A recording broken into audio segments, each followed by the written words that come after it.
This is The Alternative Edge, home of KBVU podcasts.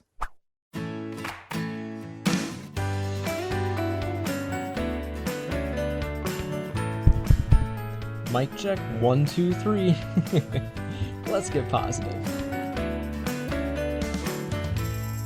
How's it going, everyone? I'm Joshua Tigas, and thank you for listening to The Positive Point, a podcast where I try to shed some light into your world. A little note before we get into the episode, in case you guys are wondering, yes, this episode was pre-recorded a couple of weeks before I released it today. But on this fourth episode, I decided to sit down with one person who helped me get this podcast up and rolling and talk about something that many people don't think of themselves as: a leader. Leadership characteristics are something a person can have that can set them apart from those around them. And over this past year, I have recognized how easily that comes to Omar. Being the station manager of KBVU, he has a lot of responsibilities. But through it all, he still takes time to make sure everyone is doing what they want to do and producing content that makes them happy.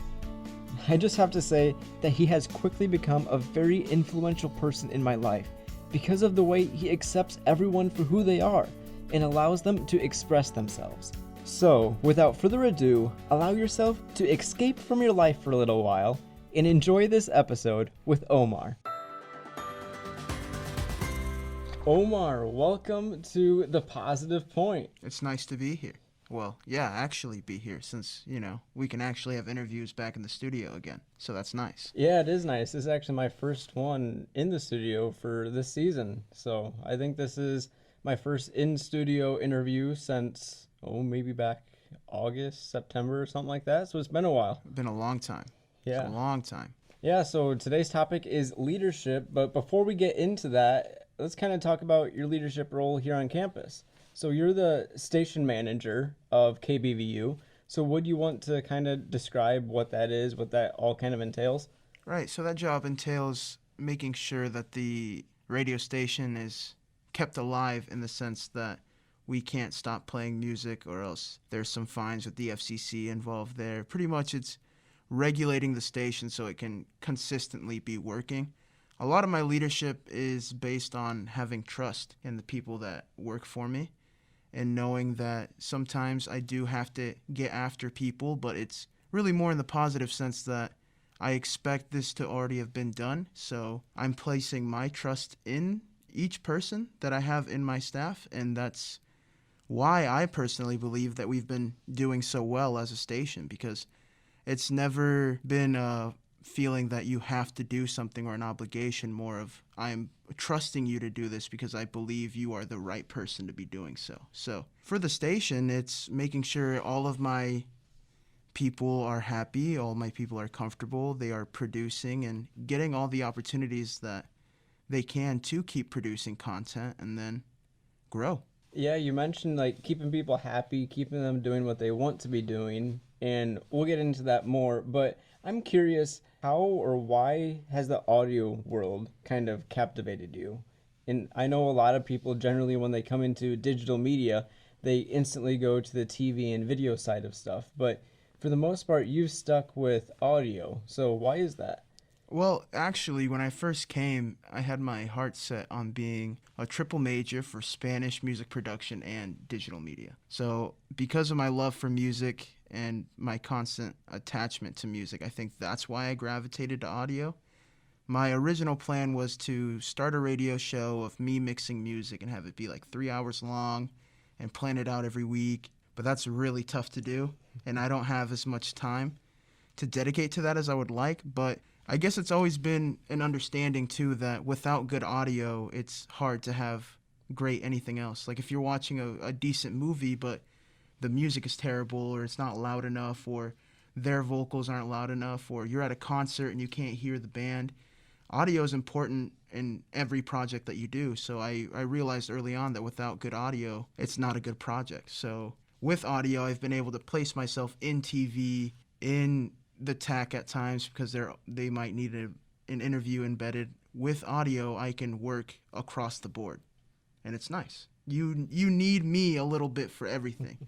And that's not an ego thing. It's I want the audio to sound good, so I'm dedicating myself to figuring out audio because there's not a lot of people that will. Yeah, that kind of specialization factor, specializing in one thing, and that's kind of what leadership is. So, kind of transitioning into the topic of this episode. So, if people kind of can't tell already, you kind of have a demanding role here in one of the biggest roles that someone can hold within the digital media department here up at BV, with being an actual manager of the radio station. So there's a lot of things that I think you have to learn with being a leader. It's not just jumping in and just telling people what to do. It's a whole learning process. Yeah, and I think part of it is realizing that early on that a good leader is never perfect and shouldn't be expected to be perfect and should not expect perfection from those under them. Like, I expect greatness, but I don't expect perfection. The only reason I expect greatness is because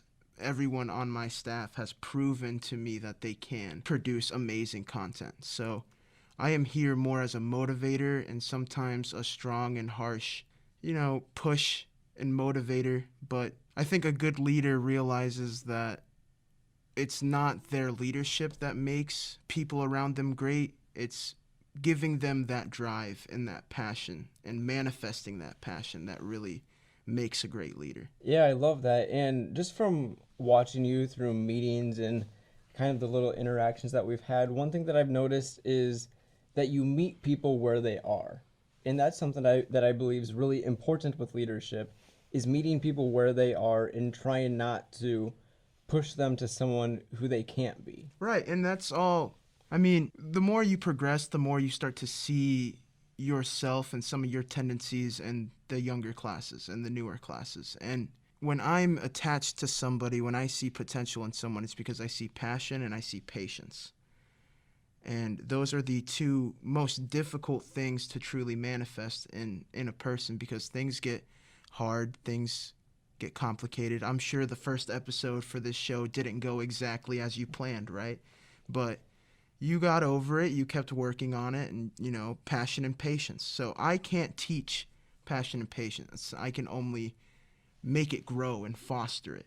But if that passion isn't already there, then there isn't much for me as a leader that I can truly do to make someone better. So me meeting someone in the middle is mainly so I can start to put my toe in the water and see how much passion a person has. Because if someone truly wants to do something, you can kind of see it and feel it, that they have that passion. There's people all throughout college that tend to just slide by and are here mainly because their parents wanted them to, or they want the degree and they're just trying to float by college. But the people that truly have passion are the ones that are going to make a difference. And those are the people that I want in my back pocket, listening to my advice and taking my guidance, because you are the future. I am just here presently making myself better. But you are the actual future. And that's what a good leader sees, that it's beyond them now. It's not about me. It's not the Omar show. I run the station, but I have my own radio show already. This isn't my show. It's about you guys and your growth and seeing you guys progress. So when I leave and look at this as an alumni in 5 years, I might see you in my position. You never know. But my job now is to guide you for the future. And that's what I love about being a leader. Seeing the future generations come into BV. Yeah, and I think this kind of goes back to the topic of my last episode with acceptance. You can't force people to be who you want them to be, because they won't produce their best work. It's when they're passionate about what they're doing that they're motivated to put their best foot forward. And that also goes with realizing your own boundaries and not overexerting yourself or putting too much on your plate. Sometimes people truly have the best interests and are motivated and are passionate, but bite off more than they can chew and then are overwhelmed. It's okay to be stressed, but you shouldn't overwork yourself, especially if you're passionate about what you're doing. When you are passionate about what you're doing, it doesn't feel like a lot of work, but when you're running yourself dry, you also need to take a step back and realize why you enjoy doing that. Yeah, so you've mentioned that leadership isn't just sitting back telling people what to do. It's not like a king sitting up on a throne. It's about motivating people to do their best work, helping them along with that process, and you're working with them to help them with a greater goal that everyone kind of has. And a lot of that for me goes with finding out what goals are ideal for a team and then finding out people's personal goals. Because while there are things I want for the station, like consistent scheduling, which has been done and that's fantastic, consistent shows live on air and that's been getting better, that's fantastic, consistent podcast. While those are things I want personally for the station, without you guys and without motivating everyone on staff, it doesn't matter that I want it or that those are my goals for the station. They have to be manifested into the goals of the staff as well. So I kind of hope that my passion towards these goals for the station transfer into everyone that's a part of the staff. Like wanting consistent news and wanting consistent programming and wanting new voices on the air and wanting new liners.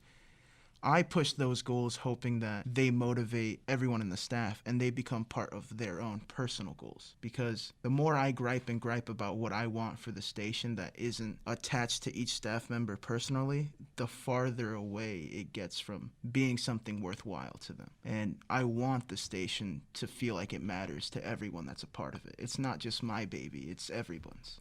And we're trying to share it.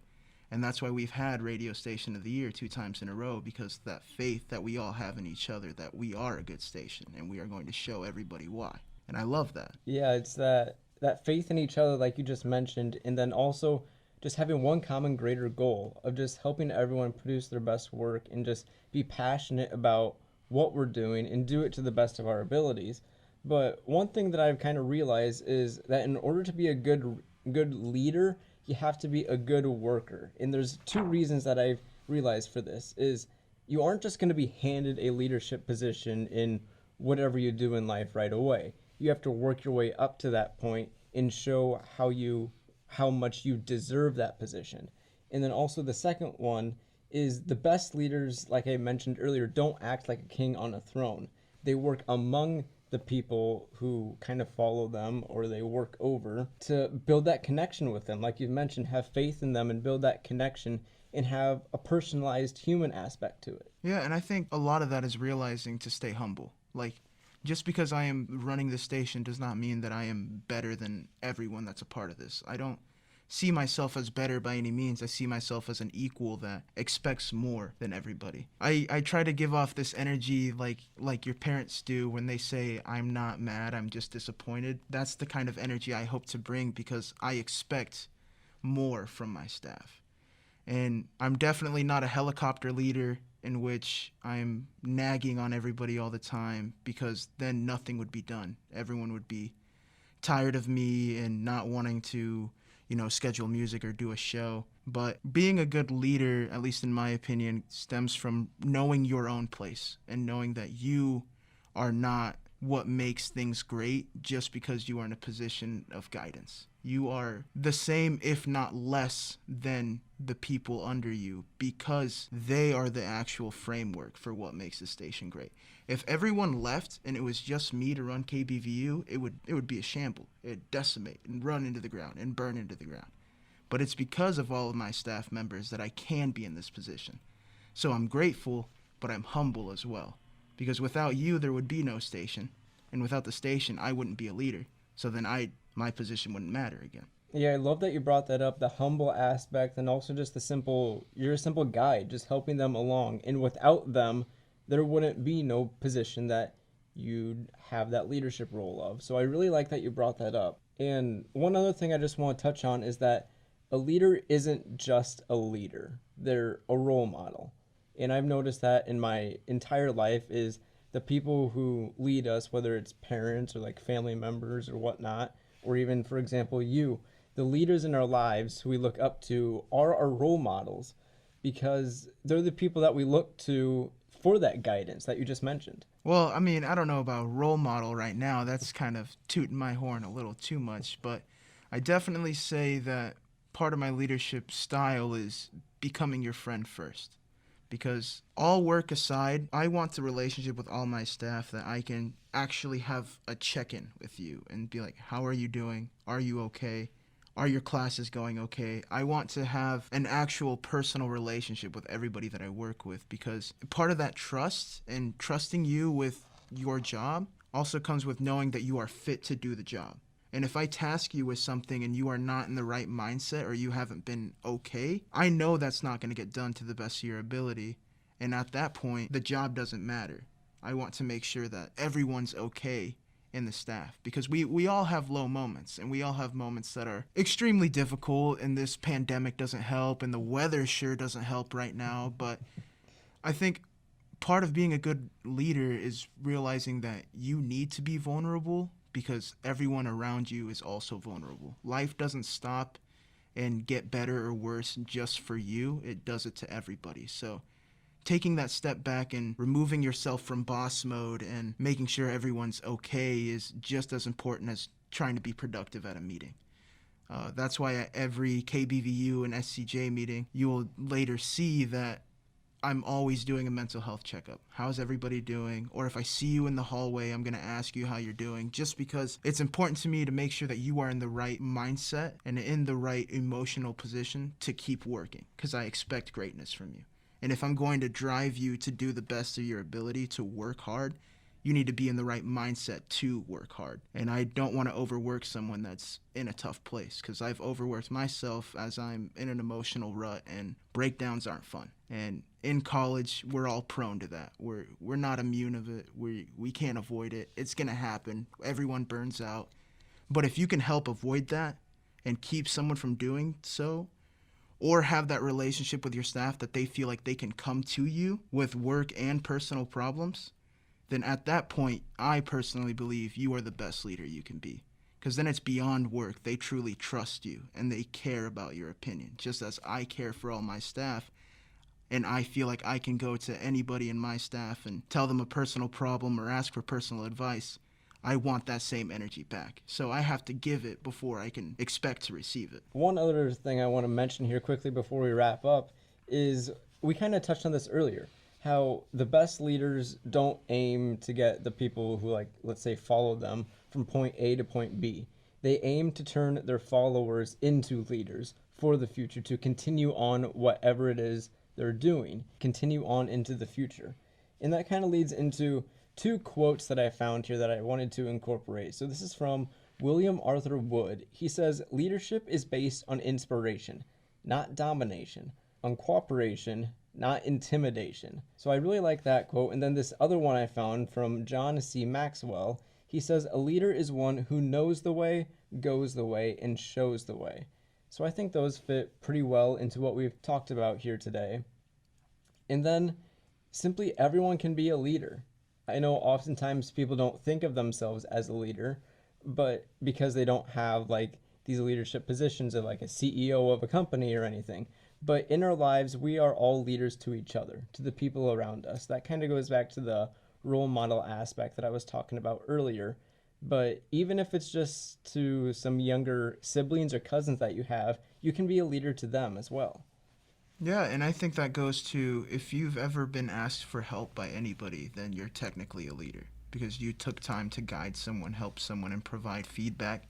That's what a good leader does, is show support, but critical support. You know, being honest, being humble, and being loyal also to your people, and understanding that, you know, like life, it's hills and valleys. You know, it's all ups and downs, and nothing's ever fully great. But if you can help your staff and even help yourself and expect help from your staff to create a positive environment and an inclusive environment and make sure that everyone's comfortable and working hard, then you're a leader. And you can do that from any position. You don't have to have an official position. In fact, I trust most of my staff to be leaders naturally, because if I can ask you for help or ask for your opinion, and I trust your opinion, then I trust who you are going to become and what we are trying to manifest here at BV. Because if there's one thing, like the tagline, Beavers Build, right? That's our tagline, right? I used to think that was really cheesy because, you know, of course we're beavers and beavers build dams, and I made that connection first. But in reality here in Digi, like, we're not trying to make you the best photographer, the best audio mixer, the best, you know, cameraman or news writer. We're not trying to make you the best reporter always, because BV encourages, you know, picking up these skills on your own by doing it and finding your own style. I think what BV does a great job is manifesting confidence, making the right connections, and learning how to genuinely be a good person in the workforce. Because the media and journalism and, man, even the radio lately has gotten a lot of negative attention, a lot of criticism. And BV specializes in how do we take a great person and give them these skills, not how do we give a person these phenomenal skills to do great. You learn that on your own. How do we mold a great person in society so that they can make the change that they wish to see? And that's why everyone that comes into this program fosters a close relationship with almost everybody involved in the program. Like, we're all close. And that's because we truly believe in each other and truly believe that we have learned the skills to create the change and be the change that we wish to see in the world. So those two quotes hit the nail on the head with what the program does here. You are absolutely right. Yeah, that's what I love about BV is how they look at the individual, looking towards a better tomorrow. So quickly, just to wrap up here with the present person, I think is for people to recognize the leadership roles that they have in their life. Because I touched on it a little bit, how we all do have a leadership position, whether we recognize it or not, we all do. So just quickly recognize that in your life and see how you can help the people who are looking up to you. So before we wrap up, Omar, I know I'm going to kind of put you on a spot here, but what is your favorite quote? Oh, wow. You know what? It's not necessarily my favorite, but it's the first one that comes to mind, and it's going to sound very egotistical, but it's my own quote from my radio show, You and Me from 2 to 3, that has now ended, sadly. But at the end of every episode, I used to say, man, it's been so long since I've said this.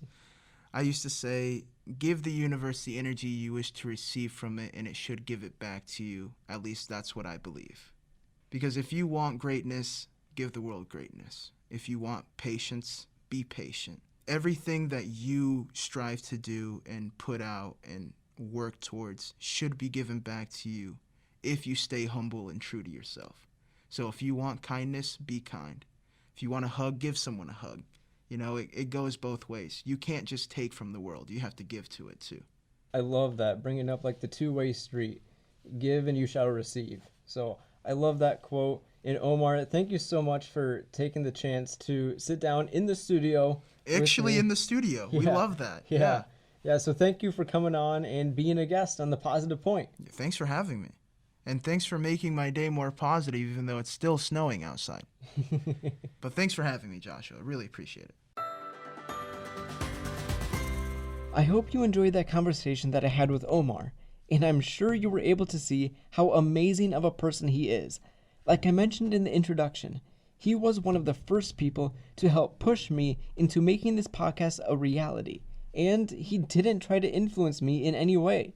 He saw my dream and helped me to achieve specifically what I wanted to do. So with that being said, the positive point of the podcast has to be what we've been talking about all along: leadership. As it was mentioned earlier in the episode, leadership isn't about sitting on a throne. It's about taking on the challenge of managing others while keeping them motivated. Whether you think of yourself as a leader or not, I'm here to tell you that you are. Many people go about their days by going with the flow, but whether you know it or not, you're being looked up to. You are a role model. Some may not believe it, but that doesn't mean it isn't true. A little kid may be watching you as you pick up some trash off the sidewalk, and that little moment could be your leadership of the day. Whether we know it or not, we are role models, and role models are leaders. They have the power to influence the actions of others. We have the power to influence the actions of others. When some people feel this power, they use it in indescribable ways. But I'm here to give you the chance to learn how to be a true leader, to not use that power for evil, but rather for good, for the future. The best leaders don't strive to hit a goal. They strive to turn their followers into leaders. Be the person that reaches out to someone who is following you and help them along their path. By taking a step back in our lives and meeting someone else where they are, we give ourselves the opportunity to learn about what they're actually going through. I know this might seem a little all over the place, but I'm trying to keep it as broad and general as I can because the leadership aspect applies to almost everything in life. I know I might sound like a broken record, but meet people where they are. Humble yourself to join them on their journey and make it your goal to help them achieve the success that you have worked yourself up to. Some may say that being a leader is hard, and yes, it is. It should be. Leadership isn't for the faint of heart, and that tends to make people believe that they can't be a leader, but that simply isn't true. Each and every one of us are capable of the challenges that a leadership position provides, but it all comes back to the mindset that you have. While things may get challenging, it's all a growing and learning process. After all, God will never put you through something you can't handle. Have faith in your abilities, but most importantly, have faith in your followers, because without them, you wouldn't be where you are. Take the time to develop a connection with those who follow you. Take the time to learn about their life. Take the time to help shape them into the next leader that this world is going to see. Leadership isn't about sitting on a throne. It's about working to build someone up to fulfill your shoes. This week, I challenge you to at least recognize some of the people who, quote unquote, follow you, whether it's some people at work or some family members who simply look up to you. Take the first steps to at least recognize the people in your life that use you as one of their leaders. From there, you'll be able to discover new ways that you can strengthen your leadership role and enhance the influence that you have on your followers. I hope you enjoyed this episode, and as always, feel free to DM me on Twitter at thepositivepoi2. That's the positive POI2, or Instagram at thepositivepoint_podcast, or send an email to thepositivepointpodcast@gmail.com to share a random act of kindness or uplifting deed that you did for someone else, or they did for you. Or maybe it's something you saw someone else do for another person. Reach out to me and share the story. Who knows? Maybe you will be the next positive point of the podcast. Until next time, this is Joshua Tigas. And remember, keep it positive.